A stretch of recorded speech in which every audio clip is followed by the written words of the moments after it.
మీకు మాటిస్తున్నాను. నాకు పొల్యూషన్ కంట్రోల్ చేయడము. అందరికీ నమస్కారం అండి. ఇవాళ ప్రచారానికి భాగంగా గాజువాక్ క్లబ్ ఆధ్వర్యంలో ఇవాళ సభలో పాల్గొనడం జరిగింది.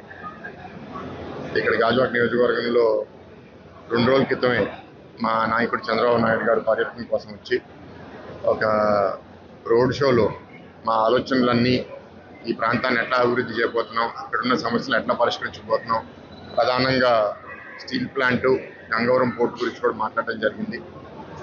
ఇవాళ 5 సంవత్సరాలు స్టీల్ ప్లాంట్ ప్రైవేటీకరణ అవ్వకూడదనే పోరాటం తెలుగుదేశం పార్టీ మన స్టీల్ ప్లాంట్ పరిరక్షణ కమిటీకి పూర్తి మద్దతుగా పనిచేస్తూ వచ్చాం.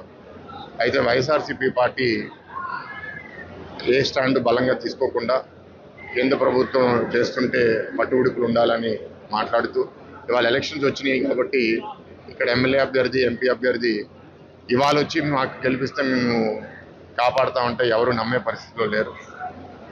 ఒకవేళ అది అన్నా పక్కనే ఉన్న గంగవరం పోర్టు ఉదాహరణగా తీసుకుంటే దాంట్లో ప్రైవేటు వాటా 90%, ప్రభుత్వం వాటా 10%.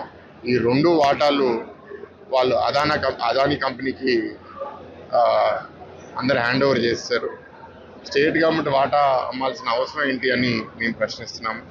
మీరు నిజంగా పబ్లిక్ సెక్టర్ అండర్టేకింగ్స్ మీద మీకు ఒక నిబద్ధత ఉంటే అది చేసుండేవారు కాదు. అది ప్రజలందరికీ ఇస్తున్నారు.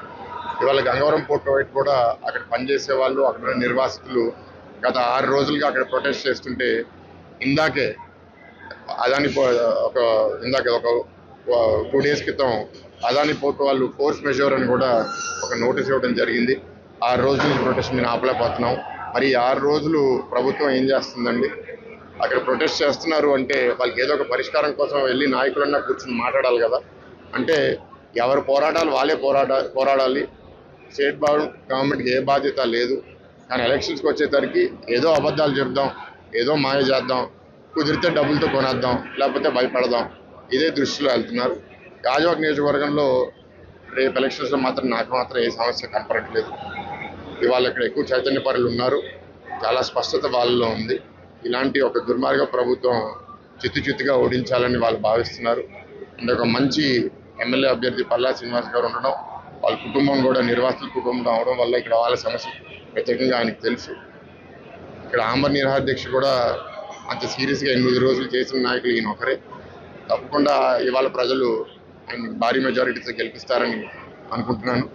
ఆ మెజారిటీ నాకు కూడా ఎంపీగా పోటీ చేస్తాను. నా స్వార్థం కూడా ఏంటంటే ఆ మెజారిటీ కూడా నాకు రావడం వల్ల నా మెజారిటీ బాగా పెరుగుతుందని అనుకుంటున్నాను. Thank you.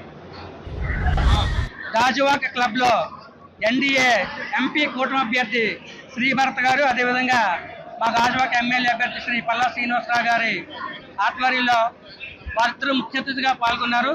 అదేవిధంగా జనసేన నుంచి పెద్దలు గడ్సల అప్పారావు గారు, మా బీజేపీ నుంచి మా నాయకులంతా పాల్గొన్నాం. ఇక్కడ వివిధ కుల సంఘాల నాయకులందరూ కూడా ఆత్మీయ సమావేశం ఏర్పాటు చేశారు. వారు అందరూ కూడా మే 13వ తేదీన సైకిల్ గుర్తుపై ఓటు వేసి అటు ఎమ్మెల్యేగా శ్రీభరత్ గారు, గాజువాక్ ఎమ్మెల్యేగా పల్లా శ్రీనివాసరావు గారిని, ఎంపీగా శ్రీభరత్ గారిని గెలిపిస్తామని వారంతా తెలియజేయడం జరిగింది. అదేవిధంగా స్థానికంగా ఉన్నటువంటి స్టీల్ ప్లాంట్ సమస్య కానివ్వండి, గంగవరం పోర్ట్ సమస్య కానివ్వండి, ట్రాఫిక్ సమస్య కానివ్వండి, పొల్యూషన్ సమస్య కానివ్వండి, ఇవన్నీ కూడా వారి దృష్టి తీసుకురావడం జరిగింది. అవన్నీ పరిశీలిస్తామని, గెలిపిస్తే ఖచ్చితంగా పరిశీలిస్తాం వారు హామీ కూడా ఇవ్వడం జరిగింది. దేశ ప్రధాని శ్రీ నరేంద్ర మోదీ గారి నాయకత్వంలో కేంద్రంలో ఖచ్చితంగా భారతీయ జనతా పార్టీ ఎన్డీఏ కూటమి అధికారంలోకి వస్తుంది. అదేవిధంగా రాష్ట్రంలోని కూడా ఎన్డీఏ కూటమి అధికారంలోకి వస్తే మన కష్టాలన్నీ నెరవేరుతాయని ప్రజలందరూ ఎదురు చూస్తున్నారు. మరి ఈ కార్యక్రమంలో పాల్గొన్న మీడియా సోదరులకి, 3 పార్టీల నాయకులకి, కార్యకర్తలకి ధన్యవాదాలు తెలియజేస్తున్నాను. అందరికీ నమస్కారం. ఈరోజు గాజువాక క్లబ్లో ఆ సంఘ పెద్దల ఆధ్వర్యంలో ఈరోజు మాకు పరిచయ వేదిక ఏర్పాటు చేశారండి.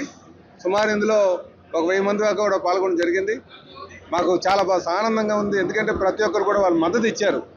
అటు ఎంపీ అభ్యర్థిగా భరత్ గారికి, శ్రీభరత్ గారికి, అలాగే గాజువాక శాసనసభ్యుడిగా నాకు ప్రతి ఒక్కరు కూడా వారి యొక్క మనస్ఫూర్తిగా వారి సహాయ సహకారాలు అందించడం మాకు చాలా ఆనందంగా ఉంది.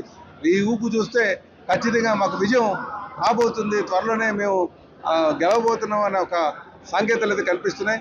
దానికి జనసేన, బీజేపీ నాయకులు కూడా వారి యొక్క సహకారం అందించడం జరిగిందని చెప్పి సందర్భంగా తెలియజేస్తూ క్లబ్ వారికి ప్రత్యేకంగా ధన్యవాదాలు తెలియజేస్తూ ఇక్కడ వచ్చినటువంటి ప్రధానికం కొన్ని అడిగారు. ముఖ్యంగా ఈ ప్రాంతం పొల్యూషన్తో, గంగవరం పొల్యూషన్తో బాధపడుతుందని, ఆ వెహికులర్ పొల్యూషన్తో, అది మేము వచ్చిన తర్వాత నియంత్రిస్తామని చెప్పి కూడా ఈ సందర్భంగా తెలియజేస్తూ, అలాగే డంపింగ్ యార్డ్, ఆ డంపింగ్ యార్డ్తో మోడర్నైజ్డ్ డంపింగ్ యార్డ్ చేస్తానని చెప్పేసి ఓపెన్ డంపింగ్ యార్డ్ చేశారు.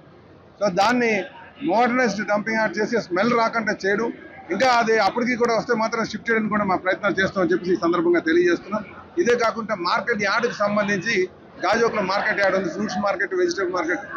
ఆ యార్డ్కి సంబంధించి వారికి ఆల్టర్నేట్గా ఫ్రూట్ మార్కెట్స్ ప్రత్యేకంగా వారికి వేరేగా ప్రభుత్వం కేటాయించమని చెప్పి వాళ్ళు కోరారు. ఖచ్చితంగా దాన్ని కూడా పరిష్కారం చేస్తామని చెప్పి తెలియజేస్తూ, ఏదైతే గంగవరం పోర్టు కార్మికులు చేస్తున్నారో, ముఖ్యంగా నిర్వాసిత కార్మికులు, మేము జనరల్ కార్మికుల కోసం ఇప్పుడు మాట్లాడడం, నిర్వాసిత కార్మికులు ఎవరైతే పోటీ అక్కడ పోరాటం చేస్తున్నారో వాళ్ళు బలవంతంగా చేయదు, దానివల్ల తీవ్ర పరిణామాలు ఉంటాయి. వాళ్ళతో చర్చలు జరిపించి వాళ్ళ డిమాండ్స్ ఏవైతే ఉన్నాయో, ముఖ్యంగా డెత్ బెనిఫిట్ ఈ నిర్వాసితులకి చాలా తక్కువ వస్తుంది. ఎంత వస్తున్నారు? 1,50,000 అంతా ఇస్తున్నారు. అది కాదు, దాన్ని 10 లక్షల నుంచి 15 లక్షలు కానీ 20 లక్షలు కానీ చేసి వాళ్ళకి ముఖ్యంగా నిర్వాసిత కార్మికులు చేయాలని చెప్పి మేము డిమాండ్ చేస్తున్నాం. అలాగే మేము ఆ కార్మికుల పక్షానే ఉన్నామని, నిర్వాసిత కార్మికుల పక్షాన్ని ఉన్న సందర్భంగా తెలియజేస్తూ, మరి అందరినీ కూడా మరి మాకు అఖండమైన విజయం చేకూర్చాలని కోరుకుంటున్నాం.